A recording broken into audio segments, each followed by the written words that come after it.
Hello tout le monde, j'espère que vous allez bien. Donc vous avez vu, j'ai mis un petit décor de Noël puisque nous sommes au mois de décembre et dans une quinzaine de jours, donc c'est les vacances et dans 3 semaines c'est Noël. Donc j'ai même mis les petites boucles d'oreilles qui sont assorties, enfin bref que j'ai acheté ce matin, bref c'est pas grave. Donc en fait je vous fais une petite vidéo un petit peu spéciale qui a rien à voir avec celle que je fais d'habitude puisqu'en fait c'est la liste au Père Noël des livres de Noël. Donc en fait, il faut savoir que les livres sont les cadeaux presque les plus achetés par le Père Noël. Oui, oui, oui.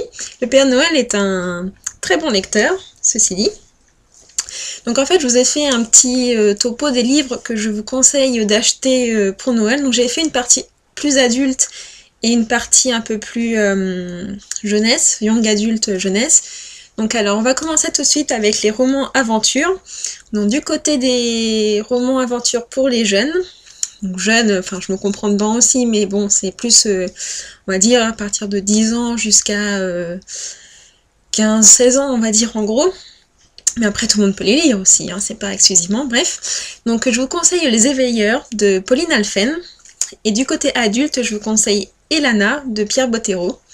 Donc ces deux romans-ci sont assez ressemblants, sauf que bon, l'écriture est pas du tout... Enfin, l'écriture se ressemble parce qu'elle est très poétique, et les univers sont assez différents, mais c'est vraiment deux excellents romans que je vous conseille très fortement d'acheter, surtout si votre enfant ou si la personne à qui vous allez l'acheter aime bien s'évader et être dans un monde complètement différent du nôtre, donc je vous les conseille très fortement.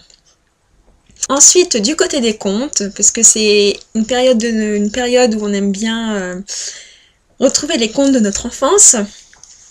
Donc alors, du côté pour les jeunes, je vous conseille Belle de glace, qui fait un peu une référence à La Belle au bois dormant. Et du côté adulte, je vous conseille Belle. Donc bon, comme le titre l'indique, c'est La Belle et la Bête. Donc j'ai lu ces deux romans et c'est pareil, c'est vraiment deux excellents romans. Surtout pour Belle, ça a été une très belle découverte. Belle, belle, belle. Donc voilà, c'est vraiment deux romans que je peux vous conseiller dans cette période de Noël. Du côté de la dystopie, donc vous savez que c'est un genre qui se développe énormément depuis au moins 2-3 ans, avec la sortie de Hunger Games bien sûr. Donc du côté jeunesse, je vous conseille La Sélection. Donc elle pourrait aussi rentrer dans les contes parce que c'est un peu les contes de fées, de princesses et tout, mais c'est quand même plutôt axé dystopie. Donc c'est vraiment mon gros coup de cœur de 2012 dans la collection R. En plus, la couverture en elle-même est déjà un petit bijou, donc c'est déjà un super bel objet en soi. Donc La Sélection, et du côté adulte, bon c'est pas vraiment adulte, mais bon disons qu'on va dire ça monte crescendo, c'est comme ce qu'il y a derrière moi, oups, voilà, donc je vous conseille Hunger Games. Donc le tome 1 est très accessible à tout le monde, le tome 2 pareil, par contre le tome 3 il y a quand même des scènes un peu hard, donc je le conseillerais pas non plus à des jeunes adolescents, donc vers 12 ans, je trouve que c'est un petit peu dur à lire. Bon, après, je sais que les mentalités évoluent, donc bon, après, faites ce que vous voulez. Mais voilà, c'est deux romans de classe dystopie que je vous conseillerais énormément. Ensuite, du côté des romances, donc on aime toujours avoir un petit côté romantique. Donc, côté jeunesse, je vous conseille L'été où je suis devenue jolie, qui est vraiment excellent, c'est une trilogie. Et du côté plutôt adulte, vraiment adulte cette fois parce que bon, il y a des scènes un peu olé olé. Donc ce serait Lucky Arbor. Donc là aussi c'est une trilogie mais qui est sortie chez Milady en poche. Donc niveau budget c'est c'est même très accessible. Ensuite côté contemporain, donc cette fois-ci donc c'est côté jeunesse, je vous conseillerais Entre chien et loup de Mallory Blackman. Et du côté des adultes, je vous conseillerais Les Enfants de la Paranoïa.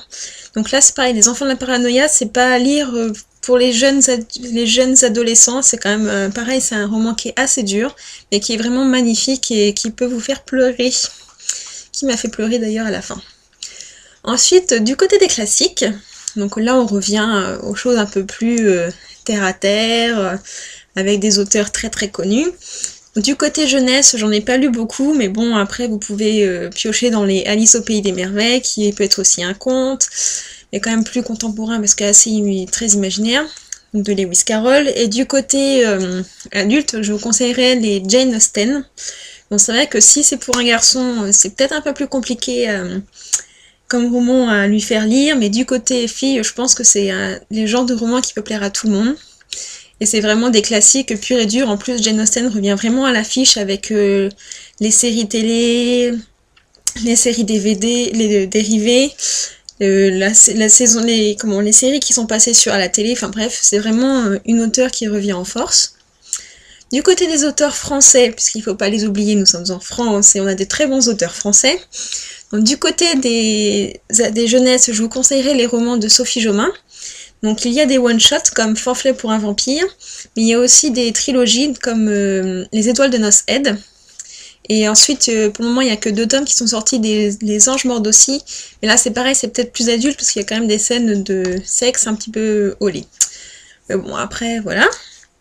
Et côté adulte, bon bah là, ça peut être aussi dans du jeunesse parce qu'il n'y a pas... Enfin, c'est des auteurs super connus, donc bon, je pense que vous vous doutez de qui je parlais, de Guillaume Musso et de Marc Lévy. Donc les romans de ces auteurs me font toujours voyager, puis je passe toujours un très bon moment avec, donc c'est vraiment des cadeaux classiques et qui font toujours plaisir. Ensuite, du côté des thrillers, donc pour les jeunesses, je vous conseillerais Antise, donc de Michel Jaff. Et du côté adulte, je vous conseillerais Serum, la série qui a été sortie en poche par... En fait, c'est un peu particulier puisque c'est une saison, comme une série télé, mais en fait, on a des épisodes par livre. Donc, il y en a 6, je crois, qui sont sortis pour la saison 1. Donc, d'ailleurs, elles se sont terminées. Et comme c'est des poches, c'est pareil, ça doit être 6 €, quelque chose comme ça. Donc, vous pouvez acheter toute la saison et ça fait un gros format classique. Ensuite, pour terminer du côté fantastique, donc côté jeunesse, je vous conseillerais Insaisissable ne me touche pas, qui est vraiment une écriture superbe et vraiment très originale. Et du côté adulte, je vous conseillerais Calix la loup-garou. C'est vraiment un roman qui n'est pas du tout connu, mais alors j'ai trouvé ça vraiment excellent. C'est bourré d'humour à l'anglaise, avec mélange d'écossais, d'irlandais, et c'est vraiment super intéressant. Donc voilà, c'était mes petites... pas liste de souhaits, mais petites recommandations de Noël pour offrir des romans à vos proches si vous avez envie d'offrir ce genre de cadeaux. Donc j'espère que ça va vous aider pour choisir les cadeaux. Et puis bah si Monsieur le Père Noël passe dans le coin, j'étais très sage cette année, donc si vous pouvez m'apporter des livres aussi, je serais super contente. Voilà, je vous fais plein de gros bisous et puis bah à la prochaine fois. Ciao! Jingle bell, jingle bell.